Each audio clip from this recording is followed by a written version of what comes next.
Hi everyone, today we are going to play around with downward facing dog. We're going to look at some of the component movements that make up the posture and also some things that you can do if you find dog uncomfortable, you want to refine it, or you feel like you have some limitations and you want to sort of open it up and make your dog feel more comfortable. So I feel like I'm walking so far away. Let's first of all look at what is downward facing dog, or Adho Mukha Svanasana, if you like the Sanskrit terms. So basically, we're making an inverted V. Hands and feet are on the ground, hips come up, and we're making that inverted V with our hips, the bottom of our pelvis at the very top. Yeah. Weight is evenly distributed here between the feet and the hands, or arms and legs if you wish. And we can think about maybe those legs being a little more active than the arms, simply because the legs, of course, legs and hips are in fact designed to take weight more than the upper body is. So that's what the position looks like. So what has to happen for me to come into that shape? So there's a few things. I'm going to start with the biggest joints first and work out to the peripherals. So one of the first things is my pelvis needs to rotate on the leg bones. So I need the pelvis to rotate like this to more or less 90 degrees, give or take. And so to do that, the backs of my legs have to be able to let go. And you'll also notice that as I do that, my spine stays neutral. So I'm neither arching my back, let me put my arms down so you can see that better. I'm not arching my back, I'm not leaning with my head, and I'm not rounding my back either as I come. So I'm keeping neutral to the spine, hinge at the hips. So that's one big movement that has to happen. The other big movement that has to happen is the arm bone coming up by the ear. Get lower on the thing here, arm bone up by the ear. And in order for that to happen, we also need the shoulder blade to rotate sideways, because the shoulder blade comes across. See it on sorry about that. I can see it on my skeleton a little bit better. The shoulder blade comes across like this. So if this doesn't move, the arm bone can't come all the way up. Yeah. So the shoulder blade's going to move on the spine. And hopefully, maybe you can see that as I move my arms overhead, that my shoulder blade is also moving to allow that to happen. So hips and shoulders, a lot happening there. Wrists are coming into flexion, not all the way to 90 because our arms are over our heads, but there is some extension required. And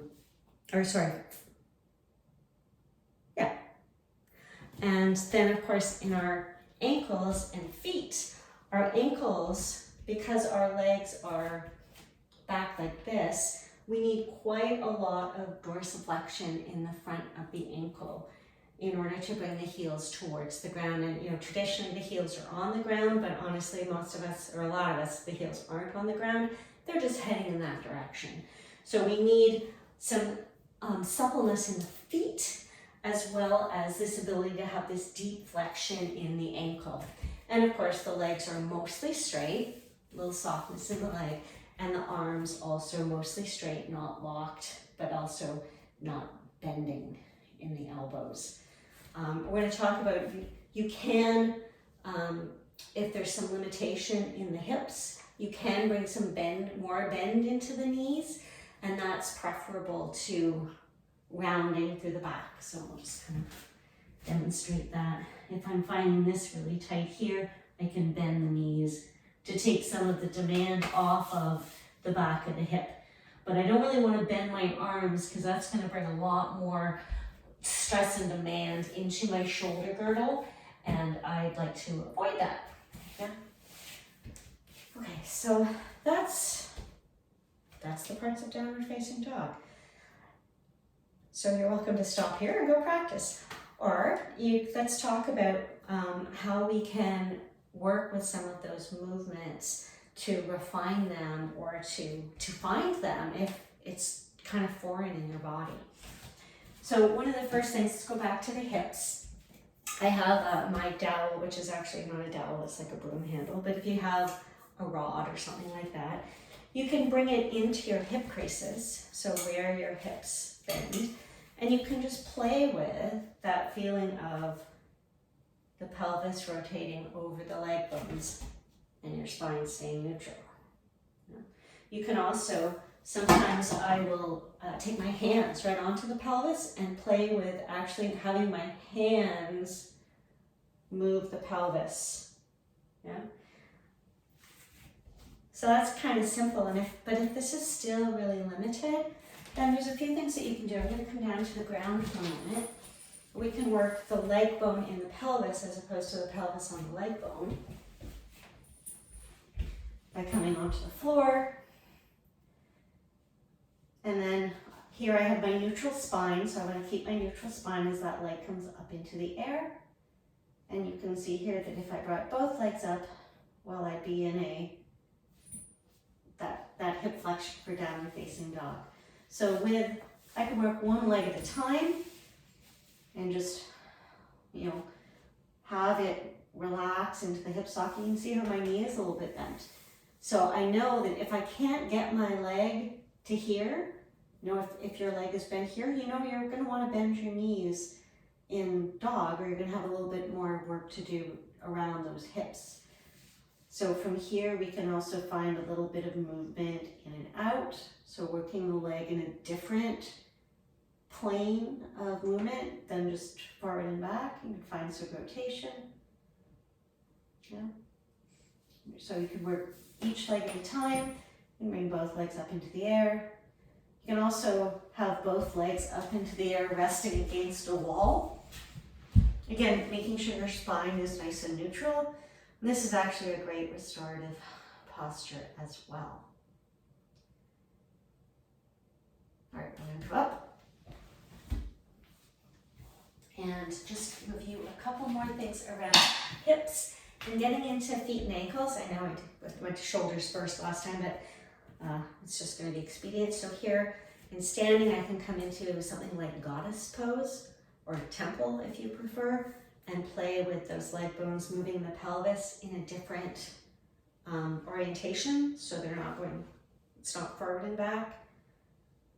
And I'm thinking about what's going on here with the leg bones and the hips. I'm also starting to play a little bit with the ankle here and the foot.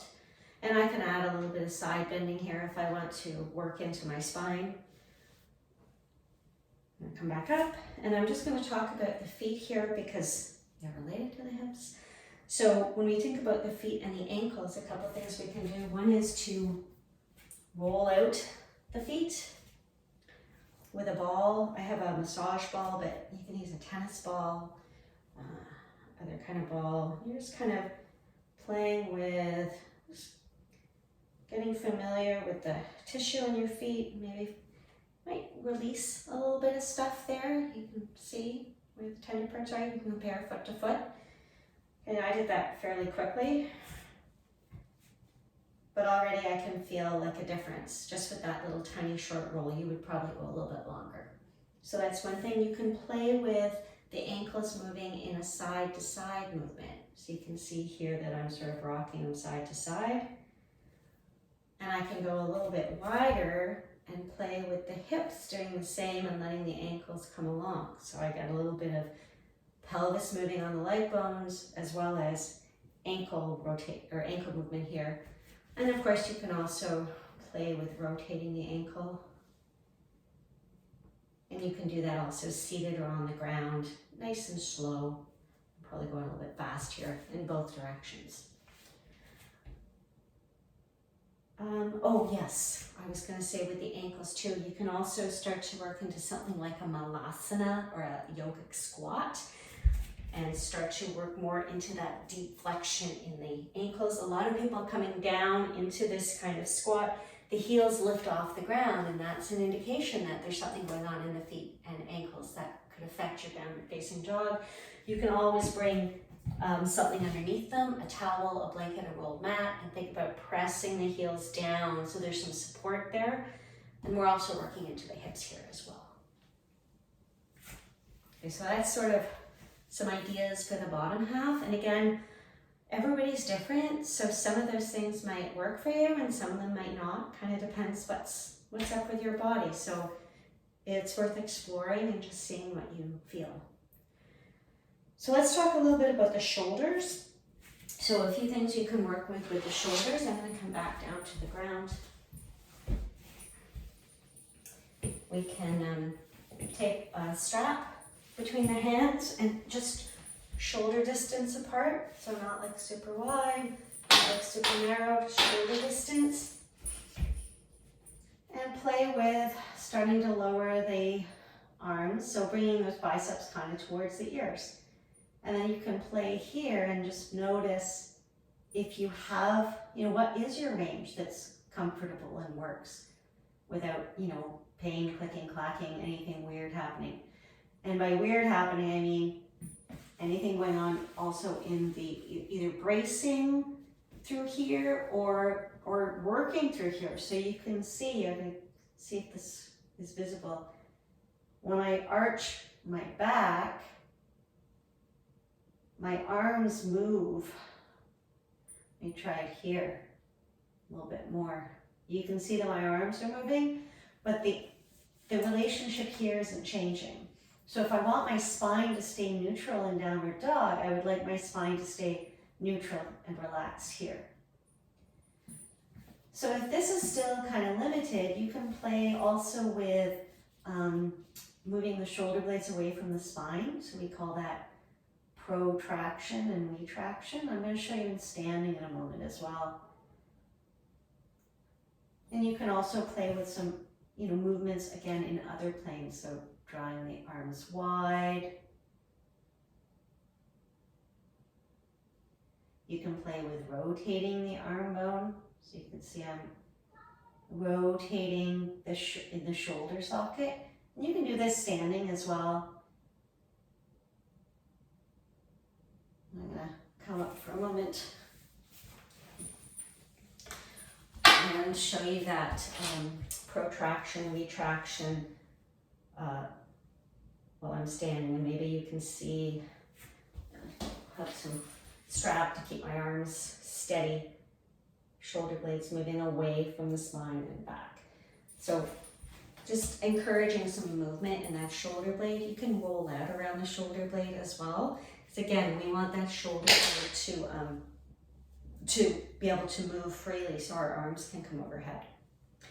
I'm not going to talk too much about the wrists because often the wrists are really a reflection of what's going on higher up the chain, like in the shoulder, the rib cage.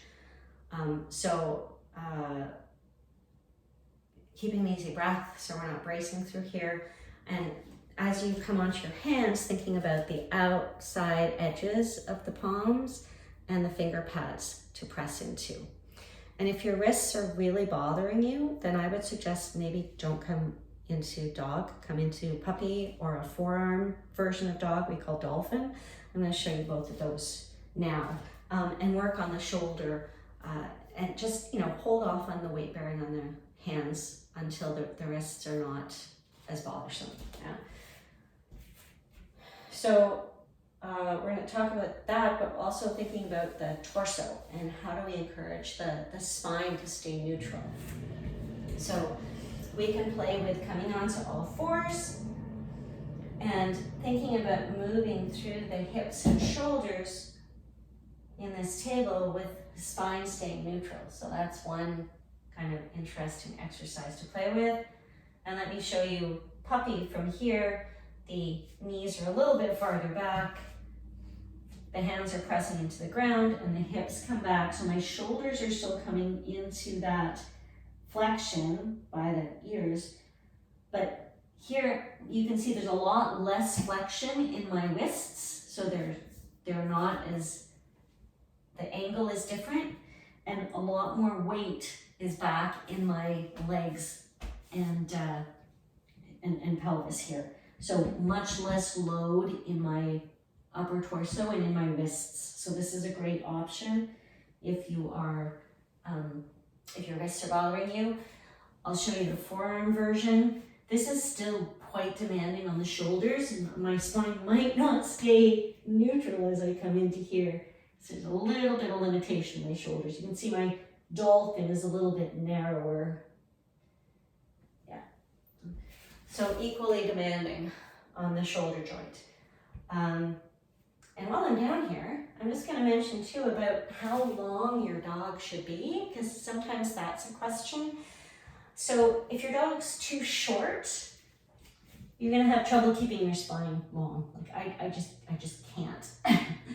And if it's too short, if it's too long, you're going to find that there's a lot more work that has to happen. So if you think about the pull of gravity, you know, when we're upright, gravity pulls straight down, and so there's less work. Once we come here, we've got gravity pulling this way, and when we come like even farther, there's a lot more pull from gravity. So we don't want to be too long. So generally, a great way to mark it is based on your plank, and that's about the right distance. Okay. We talked a little bit about sliding back and forth. Also, twists and side bends can be really helpful in any kind of twists and side bends. Just getting all of those different muscles and parts of your torso between your ribs and your pelvis to sort of wake up and be involved in having the torso stay neutral, the spine stay neutral as you move into that shape. And I'm going to give you just a couple more things that you can play with. You can do this, you can work your dog at the wall. So bringing your hands, I'm just going to do it on the chair so I'm not like whacking my bum towards you. Hands, just bending the elbows to 90, and hands can come on the wall, or here I'm just going to set them on the chair, and I wish it was a little bit lower, but. And then you can walk yourself out and feel the 3 points of both feet, so your feet are nice and settled, and think about drawing the hips back. So really feeling the weight in your legs, getting the legs to do a lot of the work, drawing the hips back away from the shoulders. So you can see I'm not quite in a 90-degree here because of where my arms are. The other fun thing you can do from here is play a little bit more with that shoulder blade protraction by bending the elbow. And I don't know if that's visible, that when I bend my elbow, my shoulder blade slides down and then back up. And I'm not using my wrist. I mean, my wrist is staying pretty neutral. But so that can be a really fun thing to play with. Be aware too that if you are at the wall, your wrists are going to be at 90 or pretty close when you come back. So if that's not working for you, maybe do it on a chair or a table where your hands can be out flat like mine were. The other thing that can be kind of fun, helping to work through the legs and the heels, is to bring your heels onto the wall in your dog, or you can use, if you don't have a wall handy, you can use something like blocks. So I'm going to show you with the blocks. I find the wall is a little more, well, first of all, stable and also versatile, because I can vary how high my heel is at the wall, whereas I don't have quite the same flexibility with my blocks. But you'll see that when I set my feet, my heels on the blocks, then I can press the heels into the blocks. Think about pressing my hips back and really getting into my legs, because I find that a lot of the time people kind of tend to dump into their upper body, and then it's really challenging, and my shoulders are bothering me, and my spine starts to do funny things. So this can also be a really great way to train your dog, if you will. Yeah, so I think that's all I wanted to go through today.